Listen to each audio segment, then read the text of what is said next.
बिस्मिल्लाहिर्रहमानिर्रहीम। Dear students, अस्सलामु अलैकुम। उम्मीद है आप सब लोग जो है वो रमज़ान मुबारक की जो रहमतें हैं उससे मुस्तफ़ीद हो रहे होंगे। आज लेक्चर नंबर 18 के साथ मैं हूँ अब्दुर्रहमान और न्यूमेरिकल जो है वो हम सॉल्व करेंगे। न्यूमेरिकल्स में यहाँ पर सबसे पहला न्यूमेरिकल जो है एक्सरसाइज प्रॉब्लम्स में वो कह रहा है कि suppose in a rectangular coordinate system a vector A has its tail at point P having coordinates -2, -3 and its tip at point Q having coordinates 3, 9. Determine the distance between these 2 points. एक rectangular coordinate system में एक vector A है, ये मैंने show भी किया है इसको। उस वेक्टर A की टेल जो है वो P पॉइंट पे है। अच्छा स्टूडेंट्स, ये बात याद रखिएगा, यहाँ पर बाज़ बुक्स में इस पॉइंट को P लिखा गया है, टेक्स्ट बुक की बात कर रहा हूँ, और बाज़ ने यहाँ पर इसको स्मॉल a से रिप्रेजेंट किया है। तो दोनों तरह जैसा भी हो, तो बहरहाल तो ये मैंने आप देख रहे होंगे थर्ड क्वाड्रेंट में ड्रॉ इसलिए किया क्योंकि इसमें दोनों ही नेगेटिव हैं इसके कोऑर्डिनेट्स। तो -2, -3 हमने यहाँ पे लिख दिया। अच्छा, अब ए वेक्टर की टेल जो है, वेक्टर ए की टेल वो पॉइंट P पे है और इसका हेड जो है वो पॉइंट Q पे है, और Q पॉइंट जो है वो दोनों पॉजिटिव है, इसलिए हमने इसको फर्स्ट क्वाड्रेंट में ड्रॉ किया। अच्छा, अब इस वेक्टर ये पॉइंट P को रिप्रेजेंट करने वाला पोजीशन वेक्टर R1, इसको R1 क्यों कहा, R2 क्यों नहीं कहा? भाई क्वेश्चन के अंदर P पॉइंट पहले दिया गया है, इसलिए हमने इसके पोजीशन वेक्टर को R1 कह दिया, और Q पॉइंट क्वेश्चन के अंदर बाद में दिया गया, इसलिए इसके पोजीशन वेक्टर को R2 कह दिया। तो हमने लिख दिया position vector of point P, वो ये लिख दिया हुआ है। Position vector of point Q R2 वो बराबर है 3i + 9j के। अब हमें फाइंड क्या करना है, distance between point P and Q। Students, P और Q पॉइंट्स के दरमियान जो फासला है वो वेक्टर A की मैग्नीट्यूड के बराबर है, तो इसलिए हमने इसको लिख दिया पॉइंट A की मैग्नीट्यूड। ये लाइट फेस में ही है। अच्छा, ये हमने फाइंड करनी है। तो A की मैग्नीट्यूड तब फाइंड कर सकते हैं जब वेक्टर A की वैल्यू पता हो। अब वेक्टर A की वेक्टर फॉर्म तो हमें बतानी है, तो इसके लिए हम देखेंगे R1, R2 और A वेक्टर, इन तीनों में से रिजल्टेंट कौन सा है। Head to tail rule apply करेंगे। रिजल्टेंट वो होता है जो इसकी टेल से टेल मिले और हेड से हेड। अगर R1 को देखें तो R1 ये R2 की टेल से इसकी टेल मिल रही है, और R1 का हेड A की टेल से मिल रहा है, यानी ये टेल से शुरू होकर टेल पे ख़त्म हो रहा है, रिजल्टेंट नहीं है। वेक्टर A भी रिजल्टेंट नहीं है। क्यों? क्योंकि वेक्टर A जो है R1 वेक्टर के हेड से शुरू हो रहा है और R2 वेक्टर के हेड पे ख़त्म हो रहा है, तो हेड से शुरू होकर हेड पे ख़त्म होने वाला रिजल्टेंट नहीं होता। तो रिजल्टेंट R2 है, क्योंकि R1 वेक्टर की टेल से शुरू होकर ये A वेक्टर के हेड तक जा रहा है, तो टेल से शुरू होकर हेड तक जाने वाला वो रिजल्टेंट होता है। तो हमने लिख दिया R2 = R1 + A। अगर ये रिजल्टेंट है तो इन दोनों के सम के बराबर होगा, लिख दिया। A फाइंड करना था, R1 इधर पॉजिटिव का है, उधर जाके नेगेटिव का हो गया। फिर उसके बाद हमने यहाँ पर R1 और R2 की वैल्यूज पुट कर दी। R2 की वैल्यू ये लिखी हुई है, लिख दी 3i + 9j, यहाँ पे लिख दी। उसके बाद नेगेटिव है, नेगेटिव लिख दिया, माइनस लिख दिया। R1 की वैल्यू लिख दी -2i - 3j, ऊपर लिखी हुई है। नेगेटिव को अंदर मल्टीप्लाई किया, दोनों पॉजिटिव हो गए, साइन चेंज हो गया। ये देखें +2i हो गया और +3j हो गया। ये A इधर राइट साइड पे लिखा था, उसको लेफ्ट साइड पे लिख दिया, लिख सकते हैं। अब 3i और ये वाला 2i, ये दोनों मिलके जमा होकर 5i हो गया। 9 और 3 प्लस हो गए 12। अब हमने कहा कि ये हमारे पास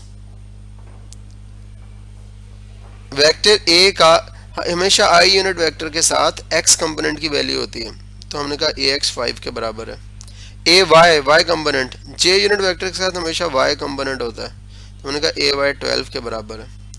मैग्नीट्यूड का फॉर्मूला आपको पता है, x कंपोनेंट का स्क्वायर प्लस y का स्क्वायर। अगर आप फार्मूला लिखना चाहें तो आप फार्मूला भी लिख सकते हैं यहाँ पर, ax² + ay²। वेक्टर A की मैग्नीट्यूड का फॉर्मूला हम पहले पढ़ चुके हैं, आप लिखेंगे बल्कि यहाँ पर कि वेक्टर A = स्क्वायर रूट के अंदर ax² + ay²। अच्छा, ए एक्स की जगह पर 5 का स्क्वायर, ए वाई की जगह पर 12 का स्क्वायर, ये लिखी वैल्यूज। 25 प्लस 144 आ गया, ऐड किया 169, तो स्क्वायर रूट लिया तो 13 आ गया। तो वेक्टर ए की मैग्नीट्यूड 13 यूनिट्स है, इसका मतलब पी और क्यू पॉइंट्स के दरमियान डिस्टेंस भी 13 यूनिट्स ही है। यूनिट्स क्यों लिखा, मीटर क्यों नहीं लिखा? वो उसकी वजह ये है कि यहाँ पर ये जो कोऑर्डिनेट्स हैं इनके यूनिट नहीं दिए हुए।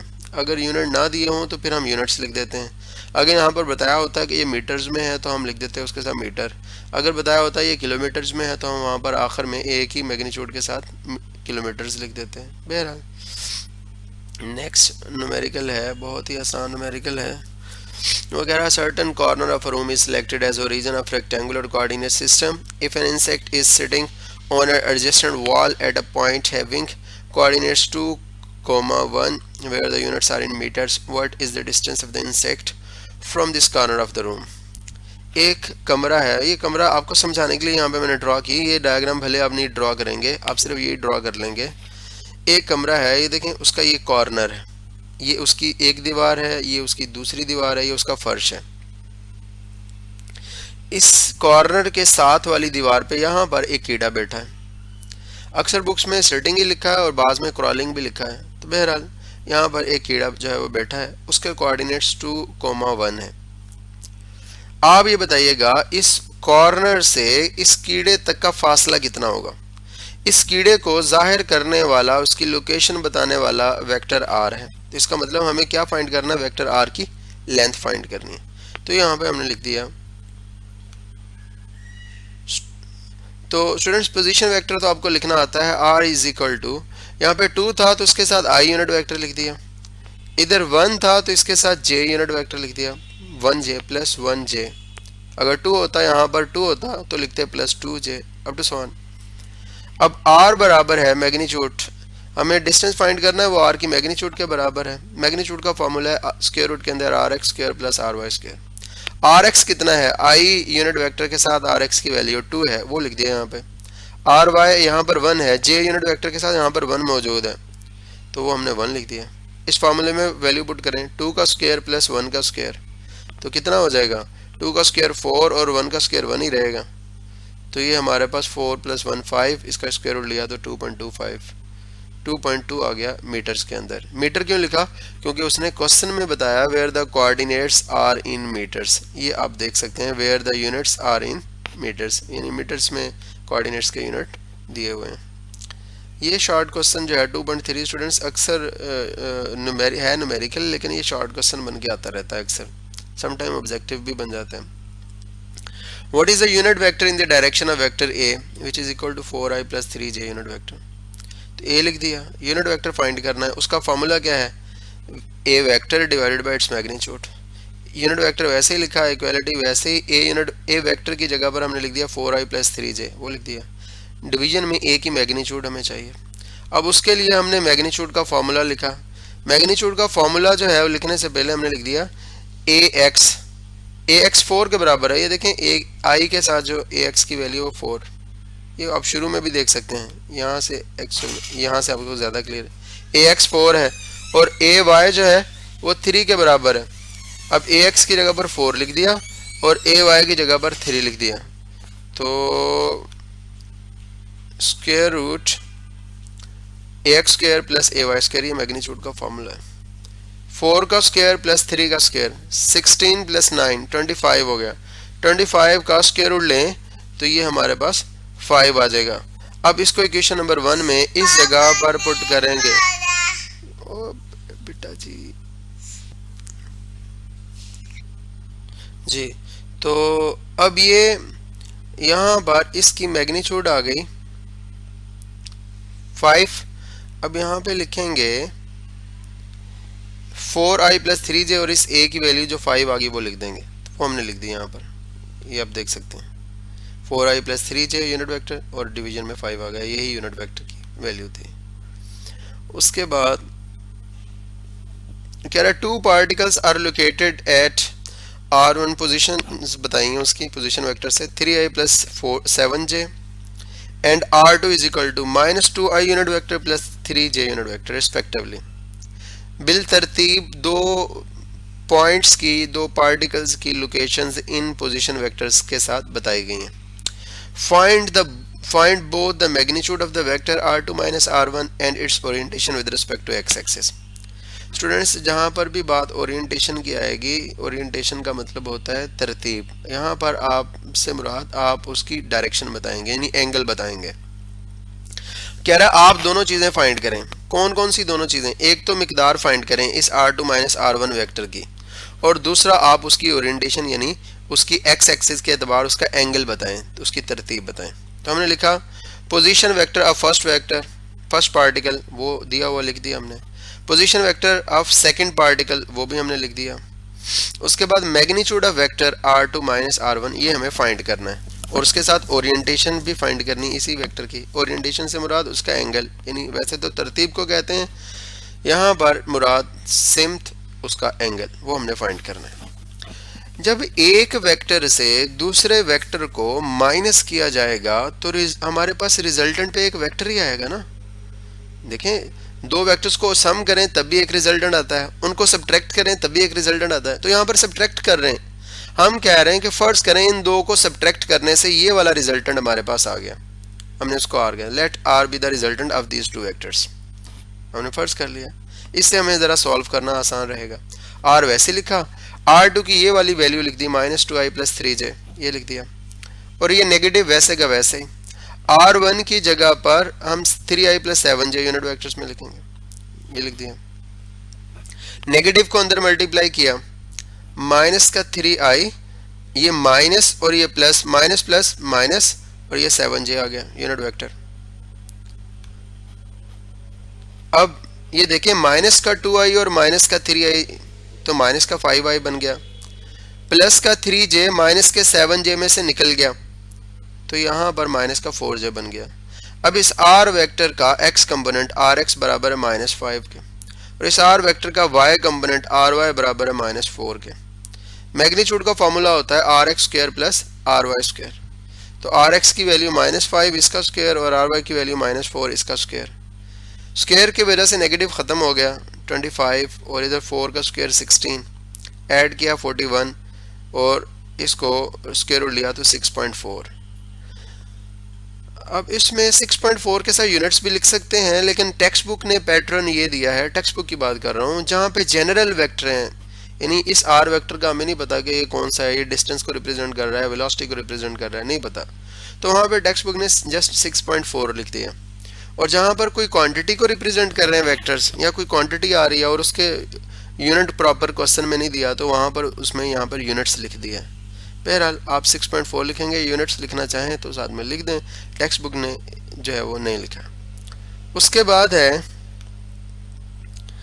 rx और ry दोनों नेगेटिव थे, यहाँ पर देख लें, rx और ry दोनों नेगेटिव, तो कौन से क्वाड्रेंट में दोनों नेगेटिव होते हैं? थर्ड क्वाड्रेंट में हमने पढ़ा था, तो यही हमने लिखा, as both rx and ry are negative, so vector r which is equal to r2 minus r1 lies in third quadrant। तो तीसरे क्वाड्रेंट में ये लाई करता है। तीसरे क्वाड्रेंट में फॉर्मूला है theta is equal to 180 degree plus phi. ये फॉर्मूले हमने पढ़े थे vector addition by rectangular components, और ये टॉपिक आपके पेज नंबर 30 के ऊपर ये फॉर्मूले दिए हुए हैं, टेक्स्ट बुक के पेज नंबर 30 पे। यहाँ पर एक बड़ी अहम बात आपको बतानी है स्टूडेंट्स, आप लोग टेक्स्ट बुक का पेज नंबर जो है वो 29 जो है उस पे 1 2 3 4 और ये 4th लास्ट लाइन जो है वो देखेंगे, उस पे लिखा हुआ है कि irrespective of the signs of rx and ry find the value of phi. जब आपने फाई की वैल्यू फाइंड करनी है तो इस ry और rx के जो साइंस हैं, यानी प्लस माइनस के साइन, वो यहाँ पर नहीं लिखने।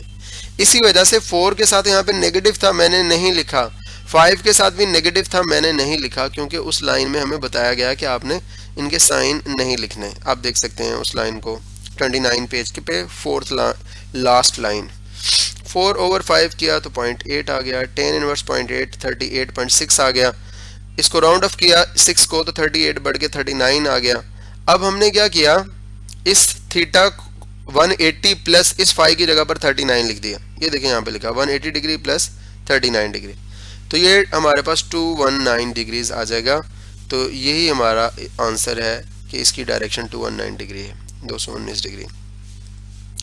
2.5 है, if a vector b is added to vector a, the result is 6i plus j unit vector. If b is subtracted from a, the result is minus 4i plus 7j. What is the magnitude of vector a? वो कह रहा अगर vector b को a में add करें तो ये result मिलता है, और अगर वेक्टर b को a से सब्ट्रैक्ट करें तो ये रिजल्ट मिलता है। आप ये बताइएगा मैग्नीट्यूड फाइंड करें किसकी, वेक्टर a की। उसको सिंपल a से हमने लिख दिया। अब a की मैग्नीट्यूड तो तभी फाइंड होगी ना जब वेक्टर a हमें पता होगा। तो उसके लिए हमने क्या किया, हमने इन दोनों को ऐड कर लिया इक्वेशंस को, इक्वेशन 1 और 2 को ऐड करने से। तो a प्लस बी ये वैल्यू लिख दी 6i plus 7j, a minus B इसकी वैल्यू लिख दी माइनस 4i प्लस 7j। अब प्लस का b नेगेटिव के b से माइनस के b से कैंसिल हो गया, यहाँ पर प्लस 2a आ गया, 6i में से 4i चले गए, 2i बच गया, प्लस का 1j और प्लस का 7j प्लस का 8j बन गया। 2 कॉमन ले लिया तो यहाँ पर i यूनिट वेक्टर बच गया और यहाँ पर 4j यूनिट वेक्टर बच गया। ये वाला 2 इस 2 से कट गया तो यहाँ पर आ गया a is equal to i plus 4j। अब ax किसके बराबर है 1 के और ay किसके बराबर है 4 के, तो फॉर्मूला लिख दिया स्क्वायर रूट के अंदर ax square plus ay square. अब ax की जगह पर 1 का स्क्वायर लिख दिया और ay की जगह पर 4 का स्क्वायर लिख दिया। अब यहाँ पर ये 1 प्लस 16 आ गया, 17 आ गया और उसका स्क्वायर रूट लिया तो 4.1 आ गया, हमारे पास a की मैग्नीट्यूड आ गई। अगर विल फर्स्ट स्टूडेंट्स यहाँ पर वो हमें कहता है b की मैग्नीट्यूड फाइंड करें तो फिर क्या करते है नहीं क्वेश्चन में, वैसे मैं कह रहा हूँ। तो फिर उसमें हम इस तरह से करते कि ये a कैंसिल हो जाता, तो उसके लिए हमें b इस इक्वेशन को इसमें से क्या करना पड़ता, सब्ट्रैक्ट करना पड़ता। जब ये पॉजिटिव ये सब्ट्रैक्ट करते तो ये नेगेटिव हो जाता, कट जाते। सब्ट्रैक्शन की वजह से ये वाला नेगेटिव का साइन पॉजिटिव हो जाता तो ये प्लस 2 भी आ रहा था, अप टू सो ऑन। बहरहाल जितना हमने क्वेश्चन में पूछा गया है हमने उसको सॉल्व कर लिया है। नेक्स्ट है 2.6 है, given that vector a is equal to 2i plus 3j and b is equal to 3i minus 4j, find the magnitude and angle of vector c which is equal to a plus b vector and vector d which is equal to 3a minus 2b। तो क्या रहा है, ये दो vectors हैं दिए हुए। अब तीसरा वेक्टर c जो कि इसके बराबर है a प्लस बी के, और वेक्टर d एक है वो 3a माइनस 2b के बराबर है। अब इन दोनों वेक्टर्स की मैग्नीट्यूड भी फाइंड करें c और d की, और इनके एंगल भी फाइंड करें। तो पहले हम सोल्यूशन a पार्ट का ले लेते हैं। हमने कहा मैग्नीट्यूड हमें c की फाइंड करनी और इसका एंगल फाइंड करना है। c वेक्टर दिया गया है a प्लस बी के बराबर by putting the values of a and b। a और b की वैल्यूज पुट कर दी, a की वैल्यू 2i प्लस 3j और b की है 3i माइनस 4j। तो ये c वैसे ही लिखा, इक्वालिटी को वैसे ही लिखा, a वेक्टर की जगह पर उसकी वैल्यू लिख दी। क्या वैल्यू है 2i प्लस 3j वो लिख दी। उसके बाद यहाँ पर प्लस है, ये प्लस लिख दिया, और b वेक्टर की जगह पर हमने उसकी वैल्यू लिख दी 3i माइनस 4j, तो वो हमने लिख दिया। उसके बाद अब 2i और 3i 5i बन गए, माइनस के 4j में से प्लस के 3j चले गए तो माइनस का 1j। तो हमने आगे ये कहा कि ये cx बराबर किसके है, cx बराबर है 5 के, ये यहाँ पर ये cx की वैल्यू 5, cy किसके बराबर है -1, ये लिख दिया। c की मैग्नीट्यूड का फॉर्मूला लिख दिया, cx की वैल्यू 5 थी वो लिखी ऊपर स्क्वायर, प्लस cy की वैल्यू -1 वो लिख दी ऊपर स्क्वायर। 5 का स्क्वायर प्लस -1 का स्क्वायर तो ये 25 प्लस 1 आ जाएगा, 26 आ जाएगा। अच्छा, अब इसमें 26 जो है वो स्क्वायर रूट के अंदर हमारे पास आ जाएगा 5.09, राउंड ऑफ करेंगे 9 को तो ये 0 में एक इजाफा हो जाएगा तो 5.1 बन जाएगा। अब cx पॉजिटिव है, cy नेगेटिव है, x पॉजिटिव y नेगेटिव, कौन सा क्वाड्रेंट होगा, फोर्थ क्वाड्रेंट होगा। ये लिखा है cx is positive and cy is negative, so vector c lies in fourth quadrant. ये भी हमने 30 जो पेज नंबर 30 है उस पे हमने ये फॉर्मूले पढ़े थे, ये पॉइंट्स भी पढ़े थे। तो फोर्थ क्वाड्रेंट का फॉर्मूला ये है, पेज नंबर 30 टेक्स्ट बुक उसमें हमने पढ़ा था 360 डिग्री माइनस 5। अब 360 डिग्री माइनस 5, इसमें हमें किसकी वैल्यू चाहिए, 5 की। तो 5 बराबर होता है tan इनवर्स, अगर वेक्टर आर हो तो लिखते हैं R Y over R X, अगर वेक्टर ए हो तो लिखते हैं A Y over A X, अगर वेक्टर सी हो तो लिखते हैं C Y over C X. तो सी वाई की वैल्यू -1 थी, ये ऊपर लिखी हुई है, ये लिखी हुई सी वाई -1, तो यहाँ पे लिख दिया। नेगेटिव नहीं लिखना, अभी मैंने आपको बताया कि 5 फाइंड करते वक्त हमने माइनस के या प्लस के यहाँ पर साइन पुट नहीं करते, तो इस सी वाई की वैल्यू 1 लिख दी हमने, और सी एक्स इसकी वैल्यू 5 है, वो यहाँ पे लिख दी 1/5, ये हमारे पास आ जाएगा 0.2 के, और ये हमने आगे इसको सॉल्व कर लिया है 1/5 0.2, और आप इसका टेन इनवर्स लें 11.3 डिग्री आता है, 3 को राउंड ऑफ कर दें तो 11 ही रह जाएगा। फोर्थ क्वाड्रेंट में फॉर्मूला हमने पढ़ा था 360 डिग्री माइनस 5, वो ऊपर मैंने लिखा है, 5 की जगह पर उसकी क्या लिख दी, वैल्यू लिख दी 11 डिग्री, तो वो हमने पुट कर दी। 360 में से 11 गए तो 349 डिग्री आ गया। ये वेक्टर सी का एंगल है जो पॉजिटिव एक्स एक्सिस के साथ एंटी क्लॉकवाइज डायरेक्शन में बन रहा है।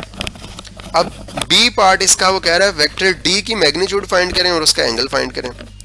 वेक्टर डी जो है वो दिया गया है 3a-2b के, वेक्टर डी को वैसे लिखा, 3 वैसे लिखा, a की जगह पर उसकी वैल्यू लिख दी 2i + 3j, ये क्वेश्चन में दी हुई है, आप टेक्स्ट बुक साथ रखें आपके लिए आसानी रहेगी। और उसके बाद नेगेटिव वैसे ही, ये 2 वैसे ही, वेक्टर बी की वैल्यू 3i - 4j। चलो मैं एक दफ़ा दिखा देता हूँ फिर भी आपको, ये ऊपर ये वैल्यूज़ दी हुई हैं ए और बी की, ये हमने वहाँ पे लिखी हैं, ये क्वेश्चन में दी थी, यहाँ पर ये देखें, तो ये बन गए जी।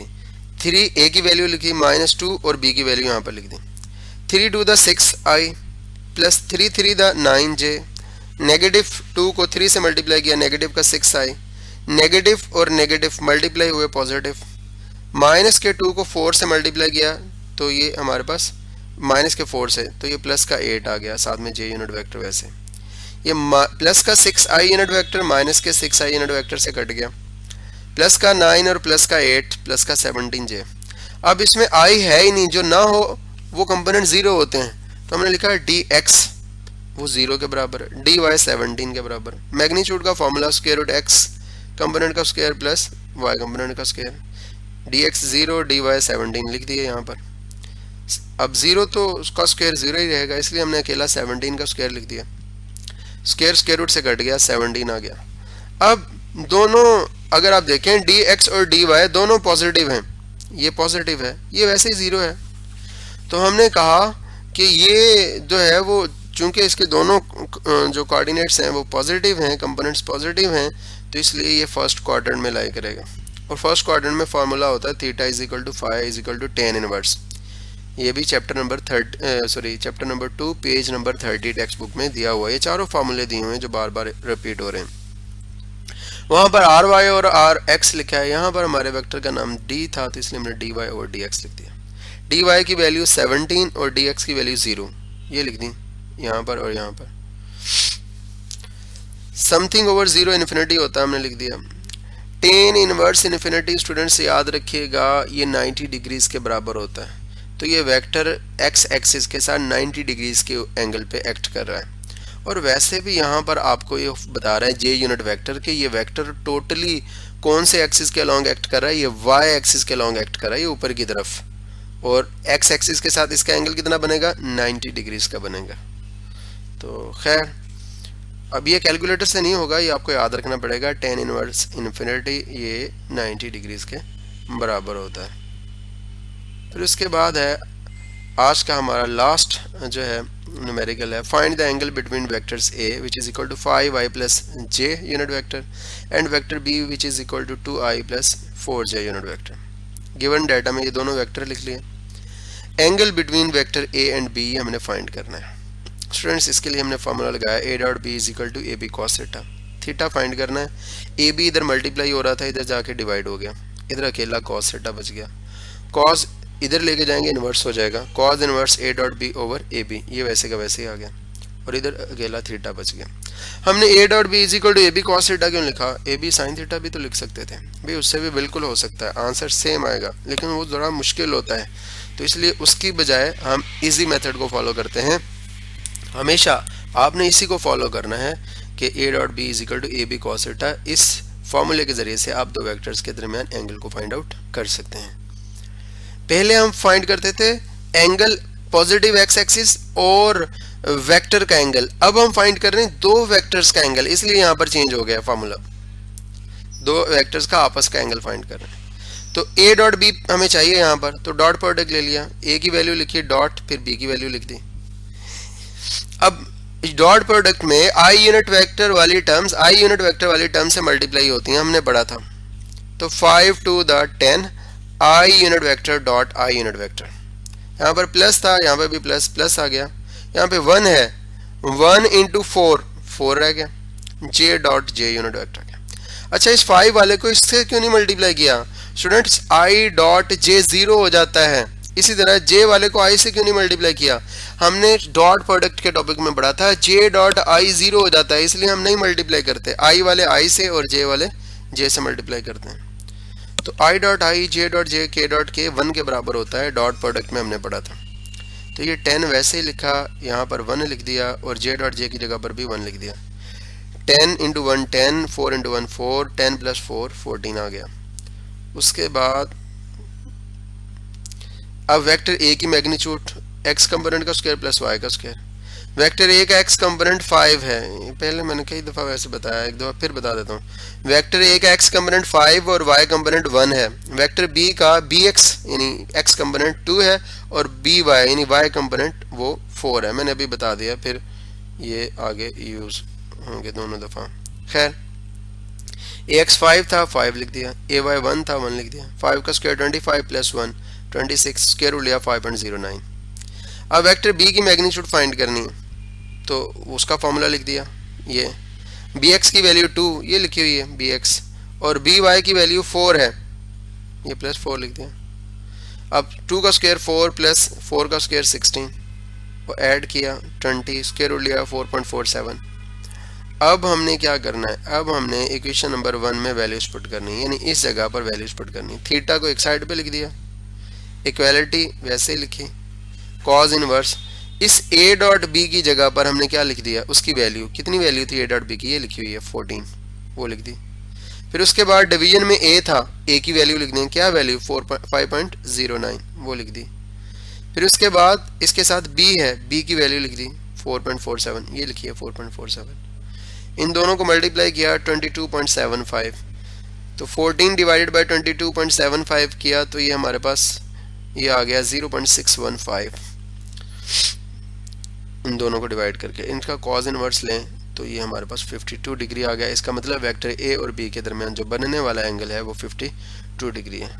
तो उम्मीद है स्टूडेंट्स आपको समझ आई होगी। फिर भी अगर किसी पॉइंट की समझ ना आए तो आप मुझे क्वेश्चन पूछ सकते हैं। नंबर मैं अक्सर बताता रहता हूँ 033473179948। आज के लिए इतना ही काफ़ी है। अल्लाह हाफिज़।